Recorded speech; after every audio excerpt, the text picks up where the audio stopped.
Breaking news out of Louisiana, where 8 children are dead in what's now being called the nation's deadliest mass shooting in more than 2 years. Taking place in Shreveport, Louisiana, the mayor of that city describing the crime scene as horrific. 8 children discovered in a home, all of them shot and killed. Police say the youngest victim was just 18 months old. The oldest was 12. Officers responded to a domestic violence call when they made that shocking discovery. Police say the gunman, now identified as Shamar Elkins, stole a car from the scene and then led officers on a chase. He was eventually shot and killed by police officers. Investigators now say tonight Elkins was the father of 7 of those children. 8 children, 7 of them his own, shot in their sleep. And the man who did it had just taken his oldest daughter out for a burger the night before. That is where this story starts. And I need you to understand, this is not a story about a monster who came out of nowhere. This is a story about a man that people around him saw falling apart, and nobody could stop it. If this is your first time here, hit that like button, subscribe, and click the bell icon so you never miss a video. This is Crime Files, and we go beyond the headlines. Shamar Elkins was 31 years old. He grew up in Shreveport, Louisiana, a city of about 180,000 people in the northwestern corner of the state. He was not some isolated, invisible man. He had a job at UPS. He served in the Louisiana Army National Guard for 7 years, from 2013 to 2020. He had 7 children. He coached from the sidelines of their lives, posted photos of them online, called them all my kids. On the surface, he looked like a father who was present, who was trying, but the surface was hiding something that had been building for a long time. His biological mother was largely absent from his life because of addiction. The woman who raised him stepped in and did what she could, but that early instability left a mark. He struggled. He carried things quietly, and by the time 2026 arrived, everything he had built was starting to come apart at the seams.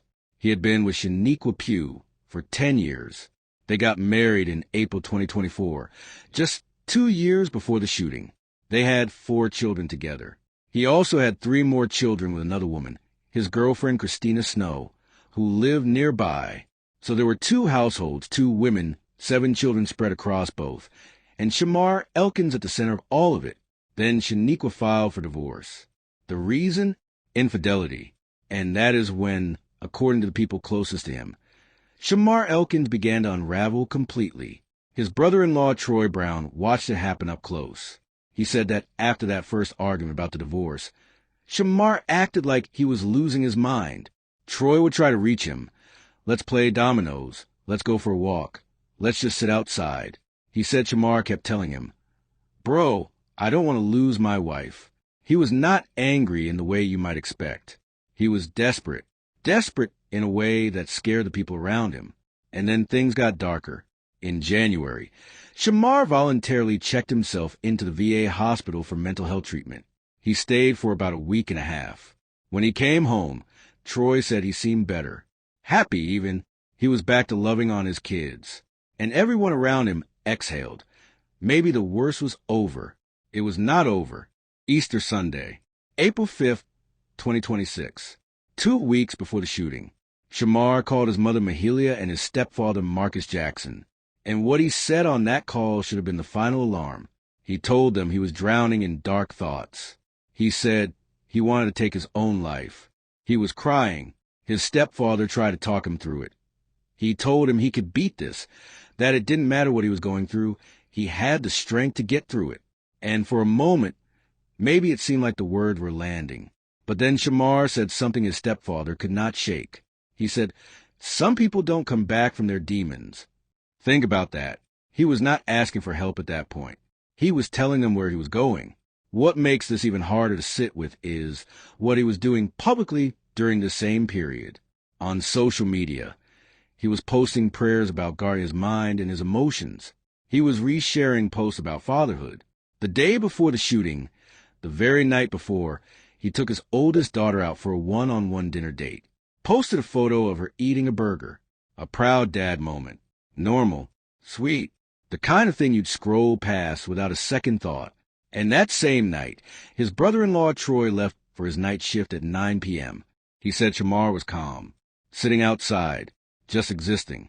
Nothing that said tomorrow everything changes. His neighbor Freddie Montgomery walked past that same afternoon and saw Shamar on his front porch while the kids played in the yard. They waved at each other. That was it. 12 hours later, Freddie would wake up and watch police fill that street. There was one more thing that came out afterward that you need to know. Before Shamar and Shaniqua were even married, before any of this, he had already told her what he would do if she ever tried to leave. He told her he would kill her, kill their kids, and kill himself. She stayed. They got married anyway, and he made good on the threat 2 years later. The morning of April 19th, 2026, started before the sun came up. Around 5 a.m., Shamar Elkins went to a home on Harrison Street, the home where Shaniqua was. He shot her multiple times, including in the face. She survived, but barely. Then he left. He drove a few blocks to the house on West 79th Street. That was Christina Snow's home. That was where the children were.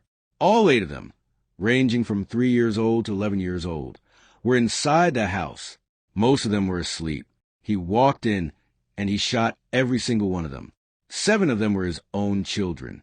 The 8th was their cousin. Police confirmed he shot them execution style. Most of them were shot in the head. One child tried to get out through a window and made it to the roof. That child was found dead on the roof. Christina Snow was shot in the head. Shaniqua's sister and a 12-year-old girl jumped off the roof trying to escape. The sister fractured bones. The girl walked away with scratches. A 13-year-old boy inside the home managed to jump from the roof without being shot. He broke bones in the fall, but he was alive. He called for help. He is the reason police got there when they did. By 6:01 a.m., officers were on scene, but Shamar was already gone. He carjacked a vehicle at gunpoint and led police on a high-speed chase out of Shreveport and into Bossier Parish. The chase ended on Brompton Lane. Gunfire was exchanged. Shamar Elkins was shot and killed. Whether it was the officer's bullets or his own that ended it, investigators were still working to confirm. In one morning, across 4 crime scenes, 10 people had been shot. 8 children were dead. 2 women were in critical condition. And the deadliest mass shooting in the United States in over 2 years was over. Here is what I keep coming back to, and I want you to sit with this too. Shamar Elkins had a prior conviction for illegal use of a firearm from 2019. That conviction should have legally barred him from owning a gun. And yet, he had a rifle-style pistol when police confronted him. He had weapons in that house with those children. So the question that investigators are now trying to answer is, how did he get those guns? Who sold them? Who knew? Because a man who was legally prohibited from owning firearms still had them, and 8 children paid for that gap of their lives. There's also something about this family's history that I cannot stop thinking about. Shaniqua and her sister Kosha, the 2 women who were shot that morning, both lost their mother to gun violence when they were children, under the age of 10. They grew up in a home shadowed by that loss. And then decades later, gun violence came for them again. In the same kind of mourning, the same kind of shock. The cycle did not just repeat. It came back for the same family. And then there is the question of the threat he made before they were even married. He told Shaniqua he would kill her and the kids if she ever left. That is not a throwaway comment. That is a blueprint. And yet there was no protection order. No documented record of domestic violence with police. Which raises a question we have to ask as a community. What do we do with threats that are made in private? How do we protect women and children from violence that no one on the outside can see coming? The Caddo Parish DA said it plainly after the shooting. Domestic violence is not a private matter. It is a community issue. And the children are almost always the ones who pay the highest price. Shreveport Police Chief Wayne Smith stood in front of cameras that morning and said he could not begin to imagine how something like this could happen.